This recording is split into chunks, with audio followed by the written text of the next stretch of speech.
বিষণ্ণতার আজকের 18তম এপিসোড, এবং এই এপিসোডে আমরা শিখব যে আমাদের বেসিক বা pillars or foundations of life কী। যখনই আমরা কোনো বিষণ্ণতার রোগী পেয়ে থাকি, আমরা ডেফিনেটলি প্রথমে তাকে কাউন্সেলিং করি, আমরা তার কগনিটিভ বিহেভিয়ার থেরাপি করে আমরা চেষ্টা করি তার কোনো থট ডিস্টরশন আছে কিনা সেটা ঠিক করার ক্ষেত্রে। বাট তারপরে আমরা খুব কেয়ারফুলি একটা জিনিস খেয়াল করার চেষ্টা করি যখন আমরা হিস্ট্রি নেই, সেটা হচ্ছে কিছু বেসিক্স বা কিছু ফাউন্ডেশনস অফ লাইফ আছে। এটা পিলার, একটা পিলার মানে কীরকম, ধরুন একটা বিল্ডিংয়ের হয়তো 8টা পিলার আছে। এই 8টা পিলারের মধ্যে যদি একটা পিলার একটু নড়বড়ে থাকে, বিল্ডিংটা কিন্তু থাকবে, বিল্ডিংটা পড়ে যাবে না। যদি 2টা পিলার নড়বড়ে থাকে, তারপরও বিল্ডিংটা হয়তো আরেকটু বেশি হেলবে দুলবে, বাট একদম ভেঙে যাবে না। বাট আমি যেটা বলবো যে যদি 3 বা ততোধিক পিলার যদি সমস্যাগ্রস্ত হয়, তখন কিন্তু বিল্ডিংটা একেবারে ক্র্যাশ করবে, একেবারে বসে যাবে। সো আমি এখন যে 8টা পয়েন্ট বলবো, আপনারা সবাই যারা শুনছেন, ক্লাসটা করছেন, আপনারা সবাই নিজের লাইফে এবং আপনার আশেপাশে কোনো মানুষকে যদি আপনি হেল্প করতে চান, যেহেতু আপনারা আমাদের মতো ওষুধ লিখতে পারবেন না, আপনারা আমাদের মতো কিছু স্ট্রাকচার সাইকোথেরাপি আপনারা পারবেন না, বাট এই কটা যদি জিনিসও আপনি মানুষকে বসে সুন্দর করে গাইড করতে পারেন, ঠিক করতে পারেন, অ্যাটলিস্ট এই মেসেজটা দিতে পারেন, আপনি প্রচুর মানুষের বিষণ্ণতা ঠিক করতে পারবেন, নিজে বিষণ্ণতা ঠিক করতে পারবেন, এবং আপনি মানুষকে একটা মানে খুব ভালো ইনসাইট দিতে পারবেন লাইফ নিয়ে, যে লাইফে কোন জিনিসগুলো দরকার, রাইট? সো প্রথম যে জিনিসটা আপনারা খেয়াল করবেন, একটা হচ্ছে জব। আমাদের লাইফের অনেক বিষণ্ণতার কারণ এটাই যে আমার একটা চাকরি নেই, বা আমি কোনো চাকরি করি না, বা আমার চাকরি করার ইচ্ছে নেই। চাকরি না করলে যে সমস্যাটা হয়, আমাদের কোনো বায়োলজিক্যাল রিদম থাকে না। আমাদের একটা সিরকাডিয়ান রিদম আছে, যেটার ফলে আমরা প্রতি রাতে ঠিক সময় ঘুমোতে যাই, ঠিক সময় উঠি। যে সকল মানুষ ঠিক সময় ঘুমায় না এবং ঠিক সময় উঠে না, তারা অধিকাংশই গুড মেন্টাল হেলথ স্টেটে থাকে না। এটা সম্ভব না, কারণ আমাদের বায়োলজিক্যাল রিদম সরাসরি আমাদের মুডের উপর এফেক্ট করে।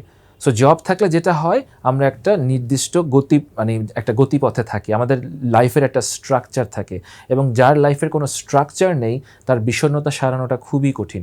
জব বলতে আমি ডেফিনেটলি বোঝাচ্ছি না যে অনেক টাকা আয় করতে হবে প্রথম জীবনে, তা না। অ্যাটলিস্ট কিছু একটা দিয়ে শুরু করুন। অনেক ছেলেমেয়ে যেমন সুন্দর ছবি আঁকা শেখায়, এটা দিয়ে তারা আয় করছে। অনেকে জাস্ট প্রথম লাইফে হয়তো একটা খুব ছোটো চাকরিতে ঢুকতেছে, আস্তে আস্তে প্রমোশন পেশে বড় হয়। অনেকে এখন পাঠা উবার চালাচ্ছে, অনেক কিছু করছে, ছোটোখাটো বিজনেস করছে। যাই করুন না কেন, আপনার একটা জব প্যাটার্নে থাকাটা আপনার মেন্টাল হেলথের জন্য অসম্ভব ইম্পর্ট্যান্ট, কারণ জব আপনাকে একটা স্ট্রাকচারে রাখে। আমি বলছি না এখানে সবারই জব করতে হবে, কোনো যারা মেয়েরা শুনছেন, আমি বলছি না আপনাদের সবাইকেই জব করতে হবে, জব করাটা ভালো, বাট লাইফে আপনি যদি জব নাও করেন, লাইফে একটা স্ট্রাকচার রাখাটা আপনার জন্য ভালো। সেকেন্ড যে পয়েন্ট আমি সবাইকে বলি,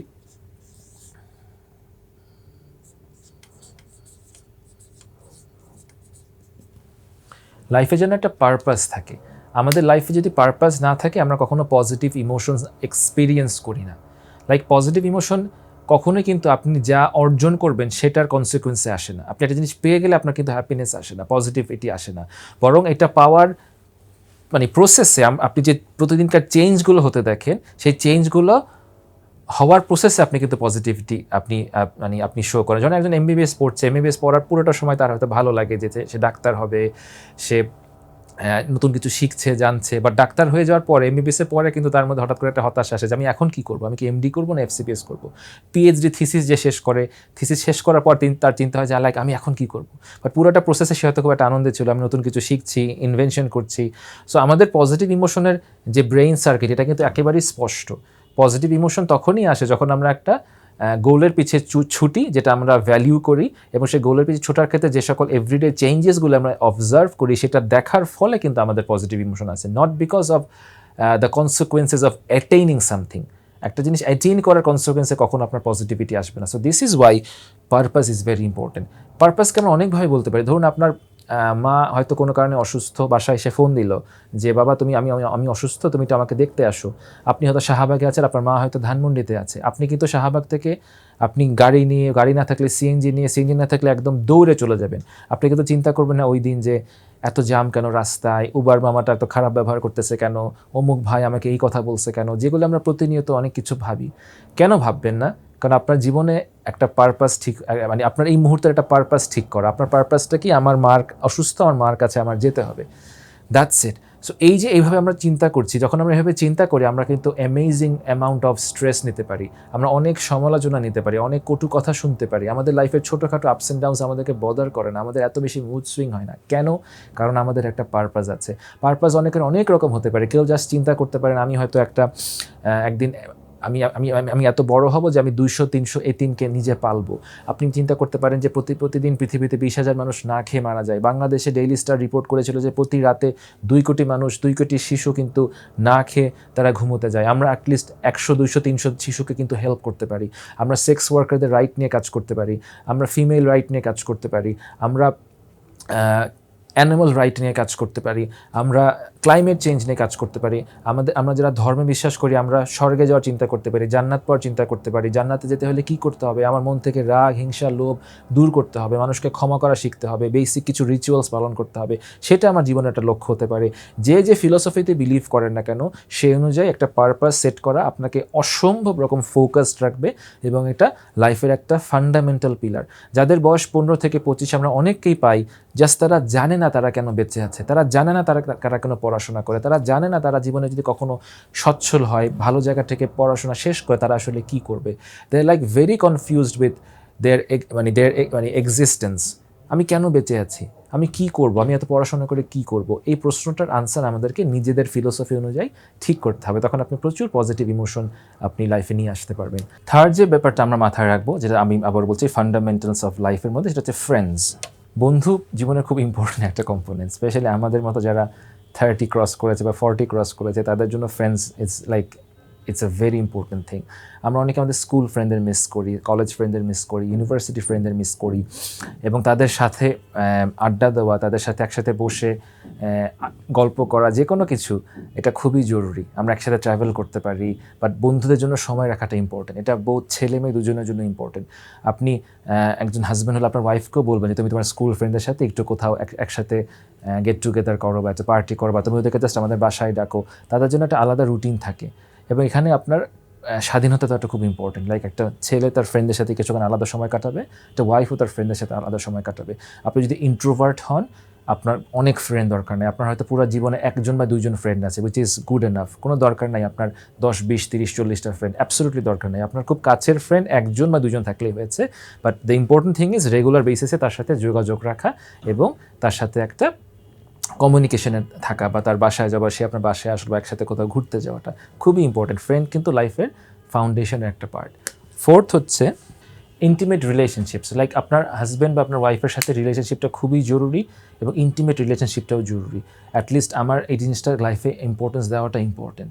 আপনার হার্ভার্ড ইউনিভার্সিটিটা স্টাডি বলেছে, একটা cohort study that was made for 75 years. এত লম্বা সময় রিসার্চ পৃথিবীতে খুব বেশি হয়নি, এবং তারা দেখিয়েছিল যে জীবনের শেষে আমাদের যে একটা ফ্যাক্টর আমাদেরকে ভালো রাখবে সেটা হচ্ছে কি আমাদের লং অ্যান্ড লয়াল একটা লাস্টিং রিলেশনশিপ। মানে এমন একজন মানুষ যে আমার পাশে থাকবে, যখন আমার খারাপ লাগবে তার কাঁধে মাথা রেখে আমি যেন কাঁদতে পারি। আমাদের ঝগড়া হতে পারে, আমাদের কিছু ভুল বোঝাবুঝি হতে পারে, বাট আমি জানি যে সে আমার কাছে আছে। আমি জানি যে একজন মানুষের কাছে আমি যেতে পারি যখন আমার লাইফটা ঠিক এলোমেলো হয়ে যাবে, আমার ভালো লাগে না। That's very important for happiness in letter life, right? So আমার রিলেশনশিপকে গুরুত্ব দেওয়া। রিলেশনশিপে গুরুত্ব দেওয়ার মধ্যে আমি কতগুলো পয়েন্ট বলতে চাই। 1 নম্বর পয়েন্ট হচ্ছে যদি রিলেশনশিপে কোনো গ্যাপ থাকে, সেই গ্যাপটাকে আপনারা পূরণ করার চেষ্টা করতে পারেন। এটা কাপল কাউন্সেলিংয়ে এসে হতে পারে, ম্যারেজ কাউন্সেলিংয়ে এসে হতে পারে, বাট এই গ্যাপটা কিন্তু পূরণ করা যায়। জাস্ট একটু টুকটাক ঝগড়া হচ্ছে বা একটু আপস অ্যান্ড ডাউনস হচ্ছে বলে আপনার চট করে ডিভোর্সের কথা ভাববে না। ডিভোর্স একটা ক্যাটাস্ট্রোফ। ডিভোর্স হওয়ার পর অনেক ধরনের সমস্যা কিন্তু সমস্যা মানুষের হয়ে থাকে। সো আমরা চেষ্টা করবো ডিভোর্সে না যেতে। সেইং দ্যাট কিছু ক্ষেত্রে কিন্তু ডিভোর্স হওয়াটা খুব জরুরি। কিছু ক্ষেত্রে আমরা পার্সোনালি, আমরা সাইকিয়াট্রিস্টরা কিন্তু মানুষকে বলি যে আপনার জন্য কোথায় divorce is a better option. হয়তো একটা মেয়ে যাকে হয়তো দিনের পর দিন একজন হাজব্যান্ড মারছে, তাকে হয়তো আমরা বলি যে না, আপনার জন্য ডিভোর্সটা হয়তো একটা অপশন। একটা ছেলে যাকে হয়তো দিনের পর দিন তার ওয়াইফ ভার্বালি অ্যাবিউজ করতেছে, শ্রদ্ধা সম্মান করছে না, বাবা মা নিয়ে খারাপ কথা বলছে, অ্যান্ড ভাইস ভার্সা, আমরা তাকে বলি যে আপনার জন্য বোধহয় আসলে এটা লিভ করাটাই ভালো। But saying that divorce is always a catastrophe. ডিভোর্সের পর অনেকগুলো ইস্যু হয় যেটা আমরা আসলে সিম্পল একটা কাপল কাউন্সেলিংয়ে ঠিক করতে পারি।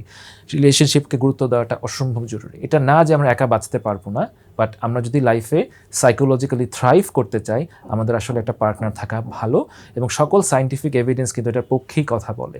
স্পেশালি অ্যাবাভ 40 যারা লোনলি থাকে তাদের কিন্তু ক্লিনিক্যাল ডিপ্রেশনের হার অনেক বেশি, তাদের সুইসাইডাল অ্যাটেম্প্ট কিন্তু অনেক বেশি। সো আমরা এই পার্সপেক্টিভগুলো যেন খেয়াল রাখি এবং ইন্টিমেট রিলেশনশিপগুলো যেন আমরা যত্ন নেই। আমাদের সেক্সুয়াল লাইফ খুব ইম্পর্টেন্ট, আমাদের এটা বায়োলজির একটা অংশ। সো এটাকে যেন কোনোভাবে আমরা হালকা করে না দেখি, কারণ আমাদের সাইকোলজিক্যালি থ্রাইভ করার জন্য এই জিনিসগুলো খুবই দরকার। এরপর যে ব্যাপারটা আমরা খেয়াল রাখবো সেটা হচ্ছে physical health. What I mean by that is, আমার হয়তো একটা ডায়াবেটিস আছে, হাইপারটেনশন আছে, অ্যাজমা আছে, যে কোনো শারীরিক রোগ, হয়তো হাইপোথাইরয়েডিজম আছে, বাট আমি এটাতে ঠিক কেয়ারফুল না। আমার হয়তো কোমর ব্যথা আছে, বাট আমি ডাক্তার দেখাচ্ছি না। ডাক্তার যে এক্সারসাইজ দিয়েছে আমি হয়তো করছি না। আমার হয়তো প্রতিদিন একটু এক্সারসাইজ করা দরকার, হাঁটা দরকার ডায়াবেটিস ঠিক রাখার জন্য, আমার হাঁটছি না। কোনোভাবে একটা জিনিস খেয়াল রাখবেন, যারা শারীরিক স্বাস্থ্যের যত্ন নেয় না তারা কখনোই একটা গুড মেন্টাল হেলথ স্ট্যাটাসে থাকে না, এটা সম্ভব না। দীর্ঘদিন শারীরিক রোগ থাকলে এমনিতেই মেন্টাল হেলথ ইস্যুস অনেক বেড়ে যায়। বলা হয় যে দীর্ঘদিন যদি ডায়াবেটিস থাকে তখন তাদের মাঝে বিষণ্ণতা ডেভেলপ করার চান্সেস ইজ মোর দ্যান 50%। এটা যে কোনো ক্রনিক রোগের ক্ষেত্রে সত্য, হার্টের রোগ বলেন, স্ট্রোক বলেন, হাইপারটেনশন বলেন, বা যে কোনো ক্রনিক রোগে কিন্তু আপনার প্রচণ্ড ইনস্ট্যাবিলিটি ডেভেলপ করে। সো নিজের শারীরিক স্বাস্থ্যের যত্ন নেওয়াটা একটা foundation or pillar of life. Correction of addiction এটা খুব ইম্পর্ট্যান্ট একটা পার্ট, যে আমাদের যে কোনো অ্যাডিকশন আমাদের ঠিক করতে হবে। অ্যাডিকশন হতে পারে স্মোকিং, হতে পারে ইয়াবা, হতে পারে অন্য কিছু, বাট আমি পার্টিকুলারলি বলবো যে কোনো বিহেভিয়ারাল অ্যাডিকশন। লাইক আপনি অনেক বেশি ফেসবুক দেখছেন, অনেক বেশি ইউটিউব দেখছেন, অনেক বেশি ভিডিও গেমস খেলছেন, অথবা অনেক বেশি পর্নোগ্রাফি দেখছেন। এই প্রতিটা জিনিস কিন্তু আপনাকে সিগনিফিক্যান্টলি লাইফে পিছিয়ে দেবে, প্রচুর সময় যেমন নষ্ট করবে। এবং এখনকার রিসার্চে দেখা যায় যে পর্নোগ্রাফি যারা রেগুলার বেসিসে দেখে থাকেন তাদের কিন্তু ব্রেইন চেঞ্জেস আসে, তাদের কিন্তু খিটখিটে লাগে, তাদের মনোযোগ কমে যায়, এবং তাদের প্রচণ্ড রকম অন্তর্দ্বন্দ্ব হয় যারা এটার সাথে ঠিক, তার ভ্যালু সিস্টেমটা ঠিক এটার সাথে সামঞ্জস্যপূর্ণ না। সো যে কোনো অ্যাডিকশন যদি আমার থাকে, I need to be very honest with my self and I need to be very serious with myself to correct it. এটা পুরোপুরি আপনার কন্ট্রোলে। আপনি মাঝে মাঝে প্রফেশনাল হেল্প সিক করতে পারেন, বাট এটা আপনাকে ছাড়তে হবে যদি আপনি ভালো থাকতে চান লাইফে। একটা সেকেন্ড লাইফ আমাদের সবার জন্য জরুরি। যে আমি হয়তো চাকরি করছি, ফ্যামিলিতে আমার কাজ আছে, বাট এটার বাইরে যে কাজটাকে আমি ভালোবাসি সেটার জন্য সময় রাখা। আমি যেমন রেগুলার লন টেনিস খেলি, একটা সময় ফুটবল ক্রিকেট খেলতাম, এখন সময়ের জন্য পারি না। বাট যখনই আমি লন টেনিস খেলি আমার কিন্তু ভালো লাগে। আমি তো প্রতিদিন কিন্তু আমার কিন্তু অনেক হ্যাসেলের মাঝ দিয়ে যেতে হয়। প্রতিদিন আমরা কিন্তু ধরেন depression, divorce, separation, heartbreak, rape এগুলো দেখতে থাকি। আমাদের কিন্তু একটা সময় আমাদের নিজেদেরও কিন্তু আমাদের উপর এটা এফেক্ট করে, আমরা নিজেরা টায়ার্ড হয়ে যাই, তাই না? প্রতিদিনকে দুঃখ কষ্ট শুনতে আমাদের ভালো লাগে। আমরাও তো মানুষ, আমাদেরও তো উইকনেস আছে, আমাদেরও তো আমি বলছি স্ত্রী, সন্তান, বাচ্চা এবং একটা ফ্যামিলি আছে, আমাদেরও লাইফের একটা মিনিং পারপাস আছে, আমাদের জন্য লাইফটা খুব কঠিন, রাইট? সো আমাদের জন্য আমি পার্সোনালি সেকেন্ড লাইফকে খুবই ইম্পর্টেন্ট মনে করি। এবং আমি যখন লন টেনিস খেলি আমার কিন্তু স্ট্রেসগুলো চলে যায়, আমি কিন্তু আবারও আমি বলবো যে জাগরণ বলে না, আমি আবারও ওই মানে মোটিভেশনটা ফিরে পাই, স্পিরিটটা ফিরে পাই কাজ করার জন্য। সো আপনাদেরও এরকম একটা সেকেন্ড লাইফ থাকাটা খুবই জরুরি। এটা একটা ফাউন্ডেশন অফ লাইফ, যেখানে কোনো স্ত্রী, সন্তান, বাচ্চা কেউ থাকবে না, চাকরি বাকরি কোনো চিন্তা থাকবে না। It's just you and your second life. It might be মানে আর্টস অ্যান্ড ক্রাফটস, কোনো ছবি আঁকা, it might be like travelling is a very good second life, but travelling needs to be control. প্রতি সপ্তাহে ট্রাভেলিংয়ে যাওয়াটা ভালো আইডিয়া না। তারপর sports is an amazing thing, you can do anything যেটা ইথিক্যাল এবং যেটা আপনার জন্য ভালো, ঠিক আছে? সো এটা হচ্ছে কি আপনার সেকেন্ড লাইফ, এটা সবার জন্য, এটা ছেলে মেয়ে সবার জন্য প্রয়োজন। আপনার স্ত্রীর জন্য আপনি একটা সেকেন্ড লাইফের ব্যবস্থা করে দিন, যেখানে সে ওই সময়টা যখন সে থাকে সে অ্যাবসোলুটলি সব কিছু ভুলে যায়, তার সংসারের কাজ ভুলে যায়, তার অফিসের কাজ ভুলে যায়, তার সন্তানদের কাজ ভুলে যায়। একটা সেকেন্ড লাইফের ব্যবস্থা আপনি সব সময় করে দিন। এটা আপনাদের মা বাবার ক্ষেত্রেও খেয়াল রাখবেন, অনেকেরই লাইফে কিন্তু সেকেন্ড লাইফ নেই। একটা হচ্ছে বিহেভিয়ারাল প্যাটার্ন, এটা হচ্ছে নাম্বার 8। বিহেভিয়ারাল প্যাটার্ন থেকে এখানে আমি 3টা জিনিস বলবো, একটা হচ্ছে ঘুম, এটা হচ্ছে এক্সারসাইজ, এটা হচ্ছে নিউট্রিশন। সো আমরা যেন ঠিক সময় ঘুমাই এবং ঠিক সময় উঠি। একটা রিসার্চ করা হয়েছিল যেখানে দেখা যাচ্ছে যে লাস্ট 30 ইয়ার্সের সবচেয়ে ইম্প্যাক্টফুল 10 জন প্রেসিডেন্ট, 10 জন অথর এবং 10 জন হচ্ছে আপনার বিজনেসম্যান, তাদের লাইফ মানে তারা কি করে, কেন তারা এত ইম্প্যাক্টফুল, এটা দেখা হয়েছিল একটা গবেষণায়। এবং দেখা গিয়েছে যে এই 30 জনের 30 জনই সকাল 5টা থেকে 7টার মধ্যে ঘুম থেকে উঠে, which is a very significant finding. একজন লেখকের তো দরকার নেই সকাল 5টায় ঘুম থেকে ওঠা, একজন ব্যবসায়ীর দরকার নেই, কারণ তার অফিস টাইম ওভাবে ফিক্স না, সে তার অফিস টাইম নিজে ফিক্স করে। বাট যারা পৃথিবীতে ইম্প্যাক্ট তৈরি করেছে তারা সবাই 5টা থেকে 7টার মতো ঘুম থেকে উঠেছে।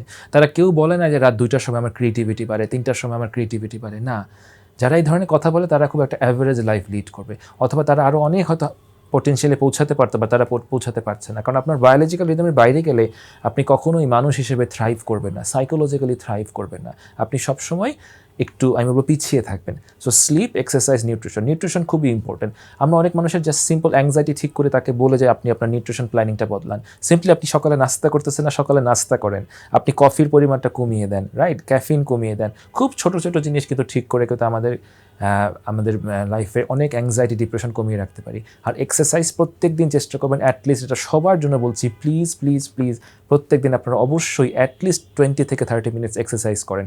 প্রথমে যদি খুব কষ্ট হয় 20 মিনিট করতে, আপনি 5 মিনিট দিয়ে শুরু করেন। যে কোনো এক্সারসাইজ, সাইক্লিং, দড়ির লাফ, জগিং, হাঁটা, ট্রেডমিল থাকতে পারে, জিমে যেতে পারেন, anything, do anything, but do this for 5 days at least in a week. সবচেয়ে ভালো হয় যদি আধা ঘন্টা করতে পারেন, বাট অ্যাটলিস্ট 20 মিনিট যদি আপনি করেন, আপনি সিগনিফিক্যান্ট চেঞ্জেস দেখতে পারবেন। উইদিন 15 days আপনি সিগনিফিক্যান্ট চেঞ্জেস দেখতে পারবেন। এক্সারসাইজ করার ফলে সেরোটোনিন রিলিজ হয়, এন্ডোরফিন রিলিজ হয়, যেগুলো ন্যাচারালি কিন্তু অ্যান্টি ডিপ্রেশন হিসেবে কাজ করে, এবং আপনার হার্ট, লাংস অনেক স্ট্রং হয়। আপনি নতুন রিদম নিয়ে কিন্তু আপনি লাইফে আসতে পারেন। সো এই 3টা জিনিস যদি আমরা ঠিক করি, তখন আমাদের বিহেভিয়ার প্যাটার্নটা ঠিক থাকবে। সো এখন আমরা দেখতে পাচ্ছি যে এই যে 8টা জিনিস আমরা পড়লাম, এই 8টা জিনিসের মাঝে আপনারা খেয়াল রাখবেন যে এখন যে 8টা জিনিস আমরা পড়লাম, এই 8টা জিনিসের মাঝে যদি আমাদের 3 বা তার চেয়ে বেশি জায়গায় আমাদের ডেফিসিট থাকে, তখন ট্রাস্ট মি, আপনার ডিপ্রেশন কখনোই আমরা ঠিক করতে পারবো না, এবং ইটস নিয়ার টু ইম্পসিবল আপনার ডিপ্রেশন ঠিক করা। আপনি যত ওষুধই খান এবং যত থেরাপি নেন না কেন, আপনার ডিপ্রেশন আলটিমেটলি রিল্যাপস করবে। এটা নিয়ে কোনো ডাউট নেই, এটা আমাদের প্র্যাকটিক্যাল এক্সপিরিয়েন্স আমরা বলতে পারি। 3 বা ততোধিক, এটা হ্যাঁ, সবাই আমরা পারফেক্ট না, আমাদের একটা জায়গায় গ্যাপ থাকতে পারে, 2টা জায়গায় গ্যাপ থাকতে পারে, সেই বিল্ডিংটার মতো না, একটা পিলার না থাকলেও বিল্ডিং থাকে, 2টা না থাকলেও থাকে, বা 3টা না থাকলেও তো বিল্ডিং ক্র্যাশ করবে, বিল্ডিং ধসে পড়বে। আমাদের জীবনটা এরকম, আমাদের জীবনে একটা কিছু ইনস্ট্যাবিলিটি আমরা অ্যাকোমোডেট করতে পারি, বাট আমরা যদি 3 বা ততোধিক জায়গায় আমরা যদি পিছিয়ে থাকি, দেন আমাদেরকে এটা নিয়ে সিরিয়াসলি ভাবতে হবে। যদি কারো 5-এর বেশি থাকে, তখন তাকে প্রচণ্ড সিরিয়াসলি ভাবতে হবে যে আমি কীভাবে কমিয়ে নিতে পারি। ধরুন কারো 5 আছে, আপনি অ্যাটলিস্ট এই মাসে চেষ্টা করুন 5কে 4 করে ফেলতে, নেক্সট মাসে আপনি 4কে 3 করে ফেলতে চেষ্টা করুন। আস্তে আস্তে কীভাবে আপনি বুঝবেন যে আমার কোথায় সমস্যা আছে? আপনি জাস্ট নিজেকে জিজ্ঞেস করুন যে কোন জিনিসটা আমার করা উচিত। আপনি নিজে জাস্ট একদিন 10 মিনিট ঠান্ডা মাথায় ভাবুন যে আমার এই 8টা জায়গার কোন জায়গাটা ডেফিসিট আছে। ম্যাক্সিমাম জিনিস আপনি নিজেই ঠিক করতে পারবেন। খাওয়া, ঘুম, এক্সারসাইজ ঠিক করতে তো আপনার কোনো ডক্টরের প্রয়োজন নেই। একটা সেকেন্ড লাইফ ঠিক করতে তো ডক্টরের প্রয়োজন নাই। আপনার ফ্রেন্ডদের সাথে ঘুরতে যেতে তো কোনো ডাক্তারের প্রয়োজন নাই। হ্যাঁ, আপনি বলতে পারেন যে ডক্টর আপনার হেল্প দরকার আছে কখন? রিলেশনশিপ জিনিসটা ফিক্স করতে।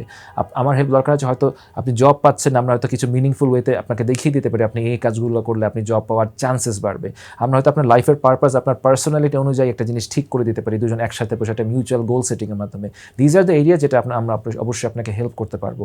আমরা অ্যাডিকশন ছাড়াতে অবশ্যই আপনাকে হেল্প করতে পারবো। ওই জায়গাটাতে আপনার সাইকিয়াট্রিস্টের অবশ্যই আমি বলবো যে চেষ্টা দরকার আছে। বাট অধিকাংশ ক্ষেত্রেই এই 8টা জিনিস আপনি নিজেই কিন্তু সর্ট আউট করতে পারবেন, আপনি ফিক্স করতে পারবেন। অ্যাটলিস্ট আপনি যদি আজকের সেশনটা শেষে আপনি যদি বুঝতেও পারেন যে আমার 8টা জিনিস important, these are the foundations of life, আপনি তখন নিজের প্রতি যত্নবান হবেন, এই জিনিসগুলোর প্রতি যত্নবান হবেন। কারণ আপনার যদি এরকম হয়, যারা এখানে শুনছেন, যাদের সংখ্যাটা কিন্তু 3 বা তার চেয়ে বেশি, like it's very very difficult and it's near to impossible যে আমি আপনার ডিপ্রেশন সারাতে পারবো। কীভাবে দূর করবো? আমি জাস্ট চিন্তা করবো যে কোন জিনিসগুলো ফিক্স করা দরকার, সেগুলো ফিক্স করব, এবং কোন জিনিসগুলো লাইফে ফিক্স হবে না, সেই জিনিসগুলো নিয়ে আমি ভাববো না। If you constantly try to fix things which you can't fix in life, then you will ruin your life. And when you try to fix things which you can fix, always try to prioritize যেটা আপনার জন্য মানে এই মুহূর্তে বেশি important, যেটার জন্য আপনি বেশি কেয়ার করেন, যেটা এই মুহূর্তে ঠিক হলে আপনি আসলে ভালো থাকবেন। এবং যে সকল জিনিস আমাদের লাইফে আসলে ঠিক নেই, these things literally yell at us, তারা আপনার উপর চিল্লাচ্ছে। আপনিও জানেন যে রাত্রে 3টার সময় ঘুমানো উচিত না, আপনি জানেন প্রতিদিন এক্সারসাইজ করা উচিত না, বাট আপনি জাস্ট করছেন না। এবং এক্ষেত্রে আরেকটা জিনিস খেয়াল রাখবেন, কখনো আপনি মোটিভেশন আসার জন্য ওয়েট করবেন না। কখনো এটা এভাবে কাজ করে না যে আমার একটা বিলিভ আসলে তারপর আমি কাজ করবো না। আপনার যেটা করার দরকার আপনি করা শুরু করেন, আপনি করা স্টার্ট করে দেন, আপনি ওয়েট করেন না। করতে করতে একটা সময় মোটিভেশন চলে আসবে, করতে করতে একটা সময় আপনার ভালো লাগবে, আপনি চেঞ্জেস দেখলে আপনার কগনিশন চেঞ্জ হবে, তখন আপনি এটা রেগুলারলি করার ফল আপনি আগ্রহ পাবেন। বাট এটা কখনোই চিন্তা করবেন না যে আমি আগ্রহ আসে দেখে আমি খাবো। আপনার তো প্রতিদিন সবার নিশ্চয়ই লাঞ্চ বা ডিনার করার খুব আগ্রহ আসে বলে আমি লাঞ্চ ডিনার করি না, এটা একটা প্রসেস না? সবাই লাঞ্চ করে, আমিও লাঞ্চ করি, সবাই ডিনার করে, আমিও ডিনার করি। টেক লাইফ লাইক দিস, যেগুলো করার দরকার আপনি করেন, আপনি চিন্তাই করবেন না এটা করার দরকার কি দরকার নাই। Discipline is always more important than motivation. Discipline is always more important than motivation, and do not sacrifice your stability in life. Do not sacrifice your stability in life. আপনার লাইফে যদি স্ট্যাবিলিটি না থাকে, ডিসিপ্লিন না থাকে, hardcore discipline না, basic discipline, তখন it's very very difficult for a psychiatrist to correct your depression. So আজকে আমরা এই ক্লাসে এই জীবনের এই 8টা পিলার নিয়ে আমি জানতে পারলাম। সবাই খেয়াল রাখবেন, সবাই নিজেদের আশেপাশে বন্ধুবান্ধবকে জানিয়ে দেবেন এই 8টা পিলার সম্বন্ধে। আপনি অনেক মানুষকে এভাবে হেল্প করতে পারবেন। কোনো কোয়েশ্চেন থাকলে আপনি আমার কাছে অবশ্যই হোয়াটসঅ্যাপে বা এখানে কমেন্ট বক্সে করতে পারবেন, and I will be very happy to entertain your questions. Thank you so much.